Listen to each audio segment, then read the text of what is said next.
इतने बड़े कद्दावर नेता माननीय आजम खान साहब का वोटिंग का हक और इख्तियार को ख़त्म कर दिया गया, तो आम जनता का कर दिया जाएगा, कोई बड़ी बात नहीं होगी, कोई बड़ी बात नहीं है। कहने वाला कह रहा है गौरव फिक्र हम आम जनता को करना है कि वोट एक वो पावर है जिस पावर से हर तख्त को बनाया जा सकता है और हर तख्त को बिगाड़ा जा सकता है। कल के डेट में मेरा ही वोटिंग राइट्स को खत्म कर दिया जाए, कौन, हम जैसों के लिए कौन आवाज उठाएगा?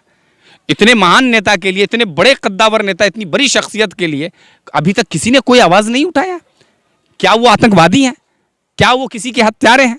क्या वो बलात्कारी हैं आजम खान साहब, जो उनके वोटिंग राइट्स को खत्म कर, जिनका खत्म करना चाहिए उनका किया नहीं जा रहा है। इनका वोटिंग राइट्स, इनके वोट देने के अधिकार को खत्म कर दिया जा रहा है। आना चाहिए एक दीवाना हैदराबाद का जो अपने हर स्टेज से, और एक दीवाना बिहार का जो आए दिन हर स्टेज से चीख चीख कर कहता है कि अपनी क़यादत को मजबूत करो, अपनी क़यादत को मजबूत करो। तो लोगों को समझ में नहीं आ रहा है, और जब समझ में आएगा तब तक बहुत देर हो चुकी होगी। को कैसे मजबूत करेंगे? आप पर तो वही लोग आरोप लगाते हैं ना कि आप बीजेपी के दलाल हो गए या फिर बीजेपी की बी टीम है, तो फिर कैसे क़यादत मजबूत की? इसलिए कि इत्तेहाद मुत्तहिद, हमारे यहाँ के मांझी समाज मुत्तहिद हो सकते हैं, अपना झंडा अपना परचम बना सकते हैं, यादव बिरादरी अपना झंडा अपना परचम बना सकते हैं, और स्वर्ण अपना झंडा अपना परचम बना सकते हैं, कुर्मी कुशवाहा अपना परचम अपना झंडा बना सकते हैं, पासवान बिरादरी हमारे जो है अपना परचम अपना झंडा बना सकते हैं। और वो दीवाना जो हैदराबाद से, और वो दीवाना जो हमारे बिहार का जो आए दिन हर स्टेज पे कहता है, तो इसको हम जैसे आप जैसे लोग को समझ में आना चाहिए। नहीं तो बीजेपी के नेता जिस तरह से कह रहे हैं तो वो तो ठीक ही कह रहे हैं। आजम खान जो एक कद्दावर नेता हैं यूपी के, मुसलमानों के एक बड़े चेहरा जाने जाते हैं, उनका वोटिंग राइट्स ख़त्म कर दिया गया बीजेपी के द्वारा, या फिर ये कह लें कि उनको किसी ऐसे आरोप में फंसाया गया जो आरोप लगातार बीजेपी के नेताओं पर लगता रहता है, लेकिन उन पर कार्रवाई भी नहीं होती है, एफआईआर भी नहीं होता है। लेकिन उसी आरोप में आजम खान का जो है सदस्यता एक तो रद्द कर दिया गया विधानसभा का, इसके अलावा वोटिंग राइट्स छीन लिए गए। ये बहुत बड़ी बात हो गई, क्या कहेंगे? मैं सबसे पहले एक पैगाम देना चाहता हूं आज़म खान साहब के चाहने वालों के लिए कि ज़माना तुझे निकम्मा, बेबस और ग़ुलाम देखना चाहता है, इंसानी दर्जा से बाहर निकाल फेंक देना चाहता है। अगर तुम खुद ख्वाबे गफलत से बेदार नहीं होगे तो कोई और आकर तुम्हें नहीं जगाने वाला। बहुत बड़ी बात है। जिन लोगों को, ताज्जुब की बात यह है कि जिन लोगों के वोटिंग अधिकार को छीन लेनी जानी चाहिए थी, जिन लोगों का राशन कार्ड जब्त कर लेना चाहिए था, जिन लोगों का आधार कार्ड को कैंसिल कर देना चाहिए था, उन लोगों का इस्तकबाल किया जा रहा, स्वागत किया जा रहा। बिल्किस बानो के बलात्कारियों को देखिए फूल माला से स्वागत किया जा रहा है। छावला गैंग रेप के जो भी मुजरिम हैं उसको देखिए, उसका स्वागत किया जा रहा है, उसको बरी किया जा रहा, बेल मिल रहा है, फ्री कर दिया जा रहा है। राम रहीम जैसे ढोंगी बाबा को देखिए, उसको इज्जत मिला हुआ पेरोल पे बाहर, और वो फिर संवाद कर रहा है। क्या हवा चल रही है? आजम खान कई टर्म के एक विधायक हैं, वो माननीय सांसद थे। उन्होंने मायावती जी के हवाले से कुछ स्टेटमेंट दिया था, और उसके बदले में उनको 3 साल की फिर से कारावास कर दिया गया, वोटर लिस्ट से उनके नाम को हटा दिया गया। ये सब क्या चल रहा है आखिर? एक तरफा सब कुछ चल रहा है। तो यही पैगाम मैंने अपने इस मैसेज में दिया है आजम खान साहब के चाहने वालों को कि ये ज़माना जो है आपको निकम्मा, बेबस और ग़ुलाम देखना चाहती है। आपको इंसान जो आज कहला रहे हैं उस दर्जा से बाहर निकाल फेंक देना चाहती है। आप कोई भी ख्वाबे गफलत में ना रहिए, आप खुद जगिए और अपनी आवाज़ खुद बनिए। यूपी में देख लीजिए, योगी सरकार सिर्फ मदरसे का सर्वे करा रही है, जहाँ पे गरीब, यतीम, बेरोजगार के बच्चे पढ़ते हैं, गरीब गुरबा के बच्चे पढ़ते हैं। वो छोटा एनआरसी ही तो है। बीजेपी के नेता, अलग अलग नेता आए दिन कहते रहते हैं कि मुसलमानों से वोट देने का अधिकार छीन लीजिए। इतनी बड़ी पर्सनालिटी माननीय सांसद आजम खान साहब थे।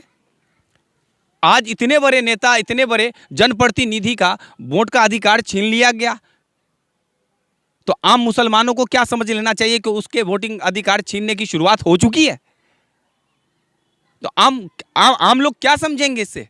क्या करना चाहिए ऐसे में? जो मुसलमान हैं, जो उनको जो फॉलो करते थे, क्योंकि एक बड़ा जनाधार उनको फॉलो करता था, लेकिन आवाज़ कोई नहीं उठा रहा है, क्या माना जाए?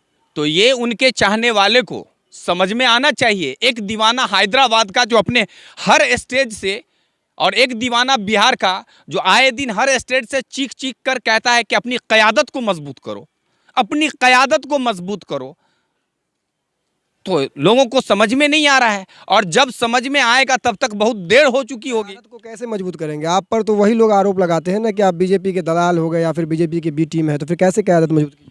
इसलिए कि इत्तेहाद मुत्तहिद, हमारे यहाँ के मांझी समाज मुत्तहिद हो सकते हैं, अपना झंडा अपना परचम बना सकते हैं, यादव बिरादरी अपना झंडा अपना परचम बना सकते हैं, और स्वर्ण अपना झंडा अपना परचम बना सकते हैं, कुर्मी कुशवाहा अपना परचम अपना झंडा बना सकते हैं, पासवान बिरादरी हमारे जो है अपना परचम अपना झंडा बना सकते हैं। और वो दीवाना जो हैदराबाद से, और वो दीवाना जो हमारे बिहार का जो आए दिन हर स्टेज पे कहता है, तो इसको हम जैसे आप जैसे लोग को समझ में आना चाहिए।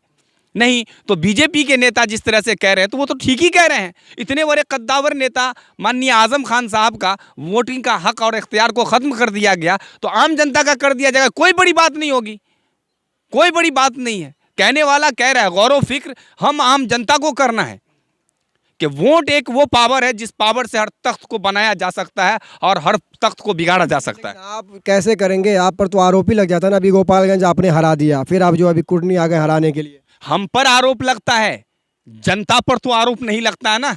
जो जनता किसी को बनाती है उसमें खुद शऊर होना चाहिए। हमसे ज़्यादा हुकूमत के ख़िलाफ़ बोलने वाला, हुकूमत का क्रिटिसाइज करने वाला, हमारी पार्टी से ज़्यादा कुछ करने वाला कोई दूसरा है तो बतावे। कोई ऑल इंडिया मजलिस इत्तेहादुल मुस्लिमीन हमारे सदर ओवैसी साहब, अख्तरुल ईमान साहब, आदिल हसन साहब के जैसे जिस तरह से ये हुकूमत की आंखों में आंखें डाल करके आम आवाम के लिए, जनता जनार्दन के लिए सवाल पूछती है, मुद्दे को उठाती है, कोई दूसरी पार्टी का नेता भी आज उठा रहा है तो अब बताइए ना।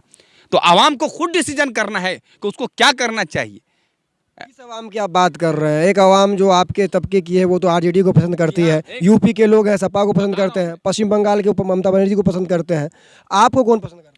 आपको कौन पसंद करते हैं? जो आवाम हमको तेलंगाना में विधायक बना के भेजती है, सांसद बना के भेजती है, महाराष्ट्र में भेजती है, बिहार में भेजती है, ये जो जनता है हिंदुस्तान की, वो जनता। सचर कमेटी की रिपोर्ट में दलित से बदतर हालात में मुल्क में मुसलमान है, तो जो सबसे ज़्यादा बदतर और माजूर की ज़िंदगी जी रहा है, मैं उसकी बात करता हूँ। मुसलमान को साफ तौर से अपने क़यादत को मजबूत करने की दावत है, ये पैगाम है। यहीं से सबक लेनी चाहिए, और आज से और इस वक्त से सबक लेनी चाहिए। आप पे तो ये मामला है ना कि आप कह रहे हैं अपने जो है क़यादत मजबूत की जाए, लेकिन आपके जरिए बीजेपी मजबूत हो रही है, उसका क्या? तो दुनिया का ठेका हमसे है। हम आज कहीं कहीं चुनाव लड़ रहे हैं, हम चूंकि हर जगह नए तौर पे जा रहे हैं तो कम कम सीटों पे हम लड़ रहे हैं, हर जगह तो हम ही नहीं लड़ रहे हैं। और क्यों आज इतने कम में जा कर के कांग्रेस क्यों सिमट के रह गई? हर जगह क्या हम ही जाके लड़ रहे हैं जो बीजेपी जीत रही है? बीजेपी जो इन सो कॉल्ड सेकुलर पार्टी के वोटर्स थे वो सब जाके बीजेपी में शिफ्ट कर गए। और क्या है कि और हमारी पार्टी जो है सबके नज़रों पे रहती है, और मुद्दा फोड़ने के लिए वही आ जाते हैं दीवाने, वह कि मजलिस ने कर दिया ऐसा, मजलिस ने कर दिया वैसा। ये सब कहने सुनने की बातें हैं।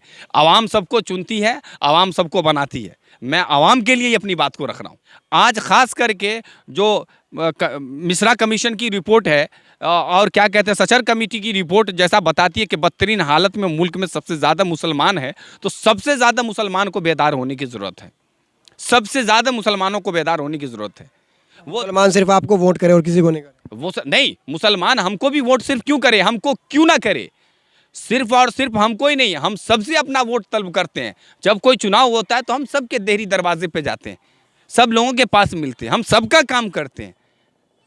तो हम ही को क्यों वोट करें? इस सवाल पे मैं ये कहना चाहता हूँ, हम समानता, इक्वलिटी की बात करते हैं, फ्रेटर्निटी की बात करते हैं, कॉन्स्टिट्यूशन की बात करते हैं, जैसा मैं वैसा आप, और हमें एक रोटी मिले तो आपको भी हमसे पहले आपको एक रोटी मिले। ये सब एक कहने सुनने वाली बात है जो लोग हम लोगों पे तोहमत देते हैं, बहुतान लगाते हैं, ये सिर्फ ये मुस्लिमीन है। अरे यहाँ इसी हिंदुस्तान में विश्व हिंदू परिषद जैसा संगठन भी है, इत्तेहादुल मुस्लिमीन भी है, डाइवर्सिटी वाला मुल्क है। ये बागीचा है, फूलों का बागीचा, इसमें तरह तरह के फूल रहते हैं, और यहाँ पे काम गिना जाता है। नाम अगर आपका नाम फ़ख्र आलम फारूकी है, क्या आपके दोस्त मनोज नहीं है, दिलीप नहीं है आपके दोस्त, परमानंद आपके दोस्त नहीं है? मेरे सैकड़ों दोस्त हैं। इससे क्या हो जाता है कि नाम हो गया तो अलग हो गया, वो अलग हो गया? नहीं, हम एक मुल्क के कॉन्स्टिट्यूशन के रहने वाले लोग हैं, हम इन चीज़ों में विश्वास रख के कहते हैं ये एक फूल का बगीचा, इसमें किस्म किस्म के फूल, तरह तरह के फूल उगते हैं। हम इस तरह के लोग हैं और इसमें भी विश्वास रखते हैं, भारत की संविधान में विश्वास रखते हैं। लेकिन ये तो हक तलफी हो रही है ना, कौन आवाज़ उठा रहा है? कल के डेट में मेरा ही वोटिंग राइट्स को ख़त्म कर दिया जाए, कौन, हम जैसों के लिए कौन आवाज़ उठाएगा? इतने महान नेता के लिए, इतने बड़े कद्दावर नेता, इतनी बड़ी शख्सियत के लिए अभी तक किसी ने कोई आवाज़ नहीं उठाया। क्या वो आतंकवादी हैं? क्या वो किसी के हत्यारे हैं? क्या वो बलात्कारी हैं आजम खान साहब, जो उनके वोटिंग राइट्स को खत्म कर, जिनका खत्म करना चाहिए उनका किया नहीं जा रहा है। इनका वोटिंग राइट्स, इनके वोट देने के अधिकार को खत्म कर दिया जा रहा है। आज आसमान से आपको तारे तोड़ करके कोई लाके देगा, ये ख्वाब में ना रहें। आपके लिए, आपके मसले को मुखर से, बेबाकी से आपके मुद्दे को कौन उठाता है, उसके साथ आप जाएं।